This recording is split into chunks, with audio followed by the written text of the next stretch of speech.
আল্লাহ বলেন, নবী স্মরণ করুন সেই সময়ের কথা যখন আমি আমার খলিল ইব্রাহিমকে অনেকগুলো বিষয়ে পরীক্ষা করেছিলাম, আর আমার খলিল ইব্রাহিম প্রতিটা পরীক্ষায় গোল্ডেন এ প্লাস পেয়েছে। প্রতিটা পরীক্ষায় সফলতার সাথে আমার ইব্রাহিম উত্তীর্ণ হয়েছে।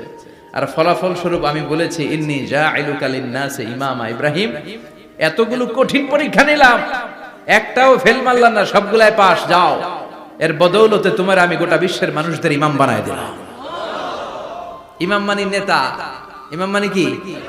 নেতা। নেতা হওয়া এত সহজ না।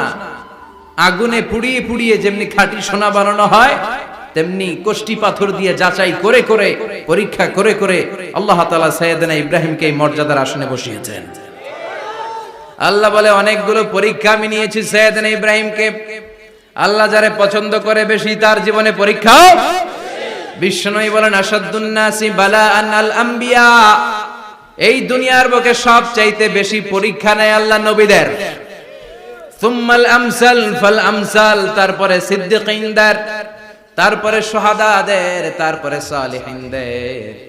ইবতালার রাজুলু আলা হাসাবি দীনিহি, যেই ব্যক্তির দিনদারি বেশি তার জীবনে পরীক্ষাও। বিশ্বনবীর আল্লাহ সান্ত্বনা দিচ্ছেন, নবী, ওরা আপনারে গণক বলে, ওরা আপনারে জাদুকর বলে, ওরা আপনারে কবি বলে, ওরা আপনারে পাগল বলে, কিন্তু আপনি হতাশ হবেন না। একটার পর একটা পরীক্ষা আপনার উপর চেপে বসেছে। এগুলো দেখে ভয় পাওয়ার কোনো কারণ নাই, কারণ মুমিন ভয় পায় না। চিল্লায় এখন ঠিক কিনা?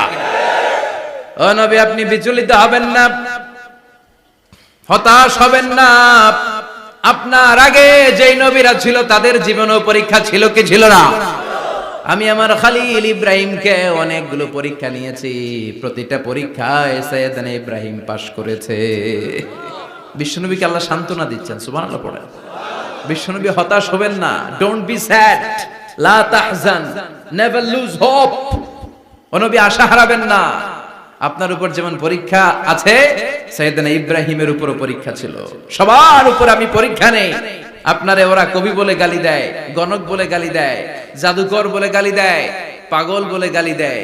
যুগের ব্যবধানে এই গালিগুলো আছে, কিন্তু নামগুলো চেঞ্জ হয়েছে। চিল্লায় এখন ঠিক কিনা? এখন আমাদেরকে কবি বলে না, গণক বলে না, পাগল বলে না, এখন আমাদেরকে বলে কাঠ মোল্লা, এখন বলে রাজাকার, এখন কয় যুদ্ধাপরাধী। গালি আছে না নাই?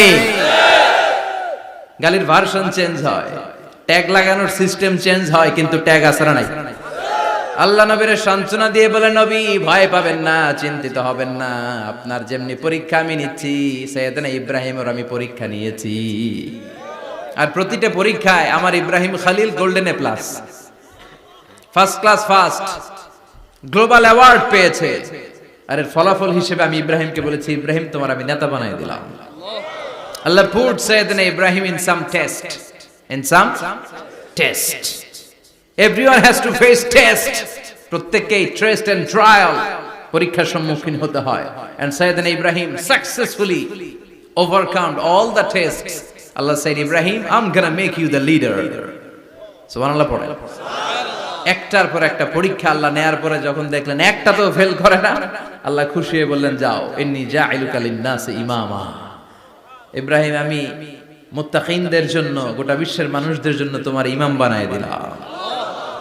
কত পরীক্ষা যে উনি ওনার জীবনে দিয়েছেন, কত কঠিন রাস্তা যে তিনি পাড়ি দিয়েছেন, তার কোনো শেষ নাই। সর্বপ্রথম পরীক্ষা ছিল ইলকাউহু ফিন্নার, অগ্নি পরীক্ষা। কি পরীক্ষা? নমরুদ বলল, ইব্রাহিম ঈমান ছেড়ে দাও, তাহলে জানে বেঁচে যাবা, নাইলে আগুনে ফেলবে। সাইয়েদনা ইব্রাহিমের এক কথা, জীবন যাবে কিন্তু ঈমান যাবে। ঈমানের পথে অবিচল থেকে আমার মরণ যেন হয়, তোমারই কাছে মিনতি আমার, তোমারই কাছে মিনতি আমার। মহামহিম দয়াময়, ঈমানের পথে অবিচল থেকে আমার মরণ যেন হয়। পড়ে না? আর জোরে পড়েন আমিন। নমরুদ বলে ঈমান ছেড়ে দাও, তা না হলে আগুনে ফেলবো। সাইয়েদনা ইব্রাহিম বলে জীবন যাবে কিন্তু ঈমান যাবে। তার মানে আগুনের পরীক্ষায় পাস। চিল্লায় বলেন আগুনের পরীক্ষায়। পরীক্ষা নাম্বার 2, একটার পর একটা পরীক্ষা নিতে আল্লাহ শুরু করলেন। আল্লাহ বললেন ইব্রাহিম যাও, কলিজার টুকরা সন্তানকে আর হাজারকে, আমরা ওনারা ডাকি বিবি হাজরা, আমরা কি ডাকি বাংলাদেশে, আসলে নাম কি হাজার, যাও তোমার স্ত্রী হাজারকে আর ইব্রাহিমকে মক্কার ধুধু প্রান্তরে ফেলে দিয়ে আস। ওখানে মানুষ নাই, প্রাণী নাই, জনমানব শূন্য, দেখি আমার কদ্দুর ভালোবাসো। বলতে দেরি, টু শব্দ না, মরুভূমিতে ফেলে দিয়ে আসলেন। তার মানে পরীক্ষা নাম্বার 2 তেও, কথা বলেন 2 তেও। পরীক্ষা নাম্বার 3, আল্লাহ বললেন ইব্রাহিম দেখি তোমার হৃদয়ে আমার জায়গা কতটুকু, যাও কলিজার টুকরা সন্তান ইসমাইলের গলার মধ্যে তলোয়ার লাগাও। সাইয়েদনা ইব্রাহিম বিয়ে করার পর থেকে আল্লাহর কাছে চাইতে চাইতে শেষ, মাগা সন্তান হয় না। ওনার প্রথম সন্তানটা হয়েছিল সাইয়েদনা ইসমাইল যখন জন্মগ্রহণ করেছে, ইব্রাহিমের বয়স ছিল 86 বছর। সুবহানাল্লাহ কইতে মনে চায় না?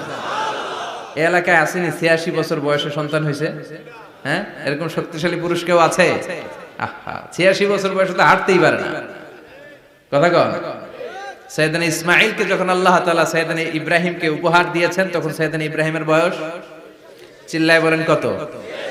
86 বছর বয়সে যে কলিজার টুকরা সন্তানটাকে হাতে পেলেন, চাঁদের মতো সুন্দর ছেলে। আল্লাহ বললেন দেখি আমার হৃদয়ে তোমার জায়গা কতটুকু, ইসমাইল রে জবাই করো। বলতে দেরি, ছুরি লাগাতে দেরি হয় না। তার মানে এই পরীক্ষায় পাস। একটার পর একটা আল্লাহ পরীক্ষা নিয়েছেন, একটার পর একটা পরীক্ষা। আগুনের পরীক্ষায় পাস, ফ্যামিলি বিসর্জন দাও পাস, কলিজার টুকরা সন্তানের